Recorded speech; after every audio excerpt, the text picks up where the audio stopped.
We only did about 5K, but we were off the beaten path a good hour and a half away from home. So I think it's a bit cheating to do a backyard video, and I've seen a lot of them on YouTube.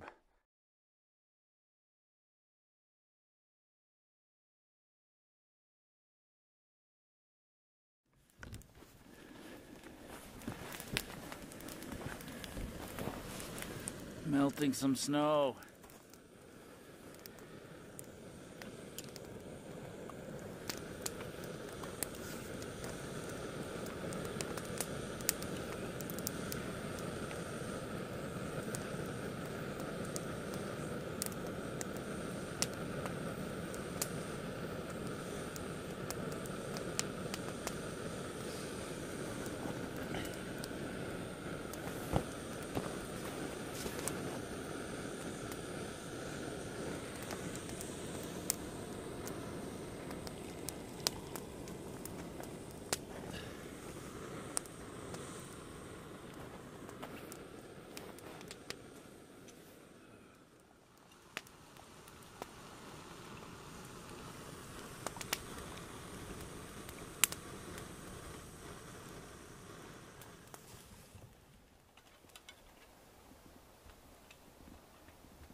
Well, we survived the night. We did, easily. -5, min. Wasn't cold at all. No. It's pretty hot, actually. I unzipped halfway through. It was, yeah. Chef's making pancakes this morning. And we had leftover onions and mushrooms. They're just cooking on the, wrapped in the foil there. And you can't smell it, folks, but I can. And I'm telling you right now, the smell of cooking onions caramelizing right now is pretty awesome. I worked at a golf course, and when it was slow in the kitchen, we'd just dice up a whole bunch of onions and throw them on the flat top, and the smell would go out on the golf course. We'd be busy in a half an hour. Cool trick. Yeah.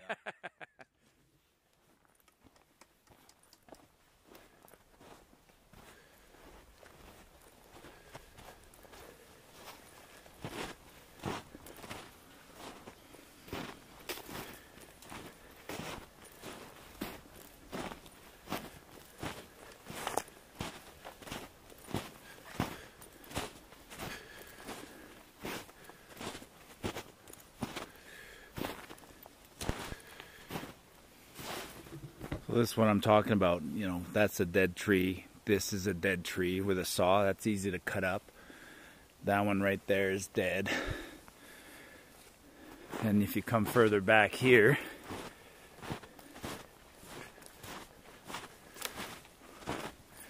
a tree like that, that's dead, that hasn't been fallen for too long. All those dead ones there.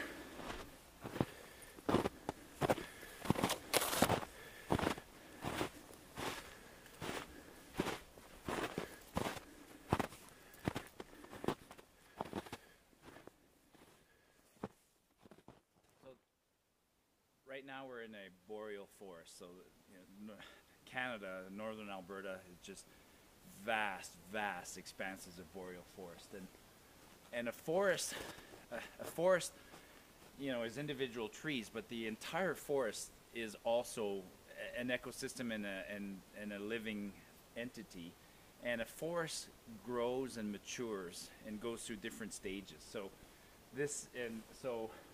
what you can see here is this forest in midlife, you know, a midlife forest, because we have tall spruces and pines everywhere. And so what happens after a fire comes through an area, and this isn't an area like that, fire might have come through here a long time, but after a fire comes through and all these trees are dead, the first thing that come out of the ground are willows and poplars and small shrubs. But then it becomes a competition. It becomes a race to the sunlight, and so then these large trees, the pines and the spruce, they're slower to grow, but eventually they pass over the willows, and then they start to get taller and taller, and then it becomes a race. And what happens is it becomes a race to get to the sunlight, and in the bottom of the forest here, stuff stops growing. So it's just sort of grasses.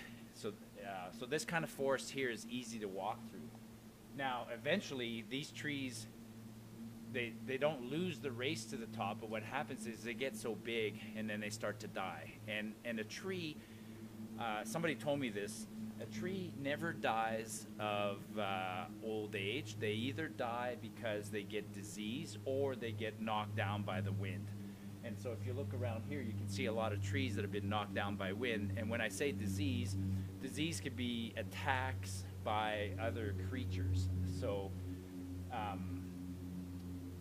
and in Alberta right now, we have a problem with pine beetles, and the pine beetles are attacking the older trees. And so some people say, again, that the winters haven't been cold enough to kill the pine beetles and all sorts of crazy theories like that. No, the reality is trees get so big that they need to die so that the cover can be cleared, and then the forest can regenerate itself and grow again. So the pine beetles right now are attacking the really big pine trees, because the really big trees are technically weak. Once they get attacked by pine beetles, they can't defend themselves anymore.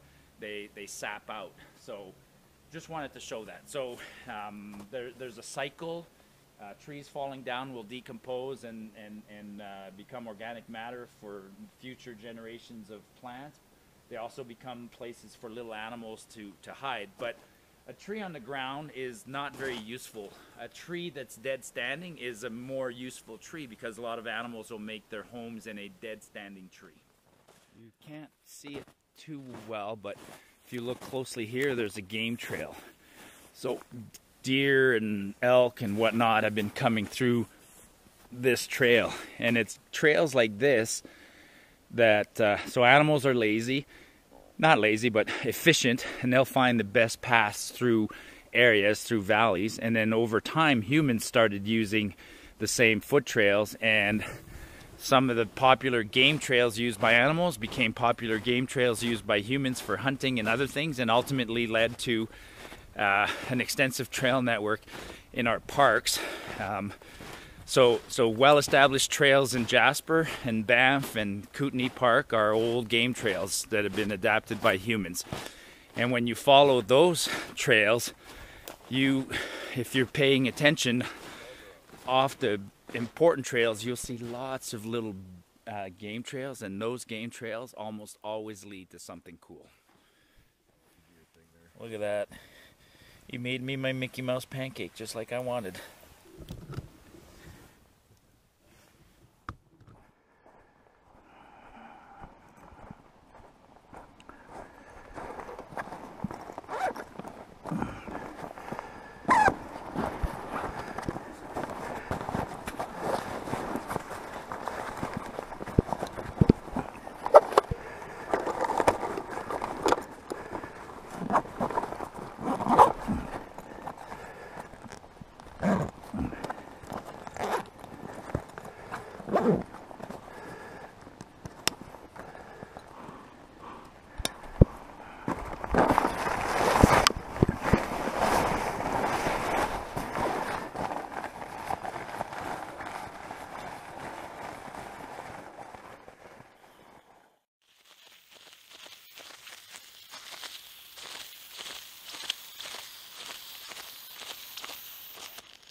Close the valve so it doesn't re-inflate while it's in the bag.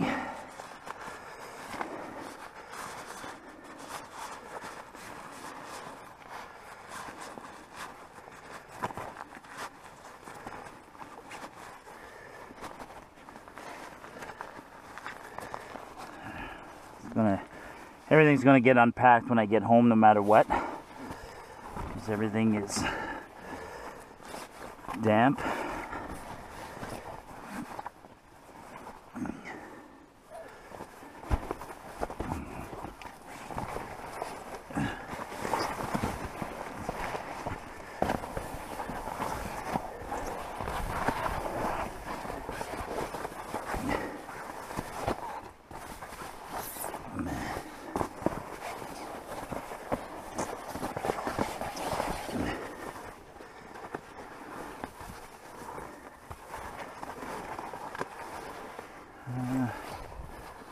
that.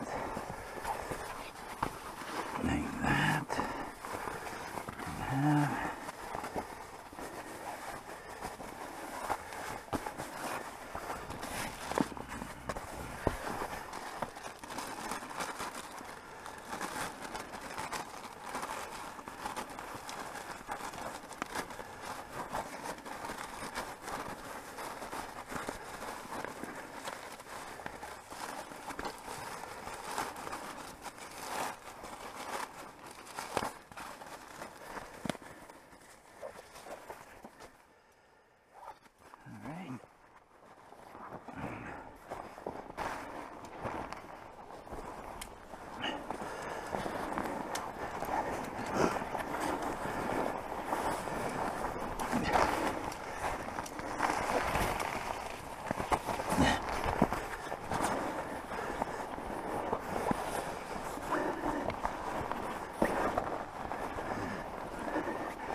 I'm gonna stuff that in there too.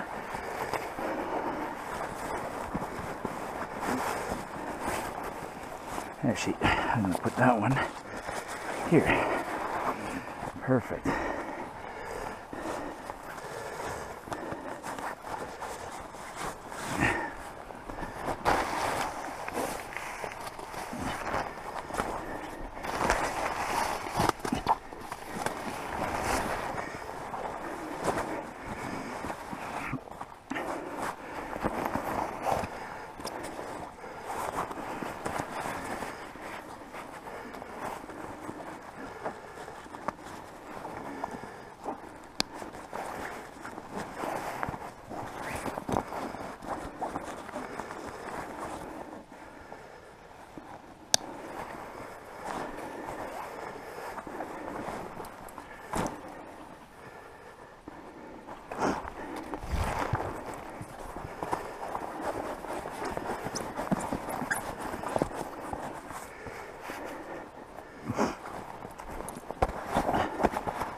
Nothing in the pocket, nothing in the pocket.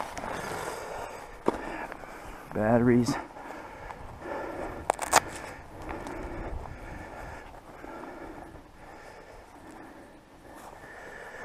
Throw one in the pocket. Get rid of this one.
And we'll leave the shovel to put out the fire.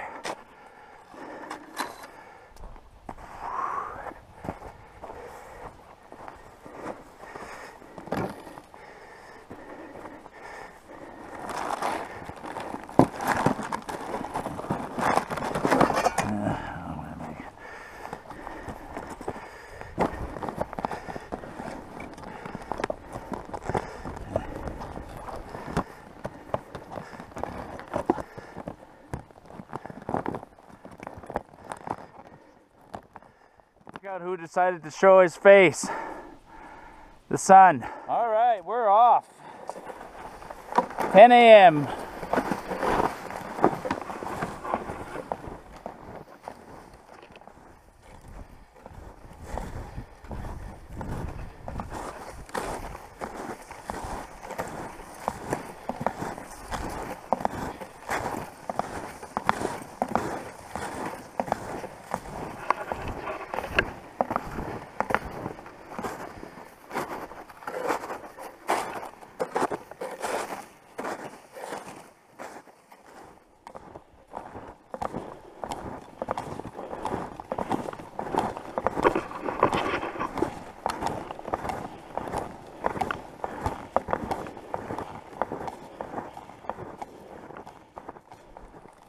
Yeah, that's this morning's. This creek's actually a real bugger in the summer. Yeah, deep and fast.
The beaver dam is demolished.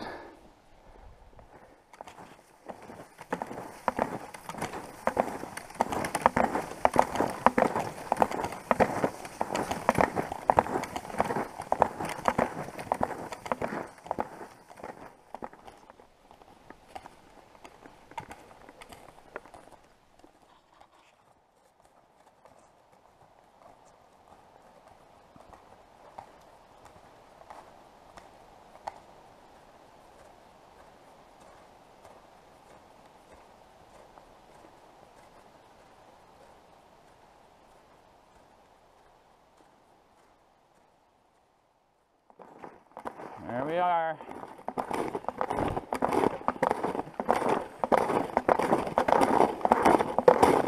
There, Paul. Woo! Done. Done. We didn't want to cheat like some YouTubers, so Evan wanted to go out and cook, and so we went out and cooked in the bush. We've only been gone 24 hours. We only did about 5K, but we were off the beaten path, a good hour and a half away from home. So I think it's a bit cheating to do a backyard video, and I've seen a lot of them on YouTube.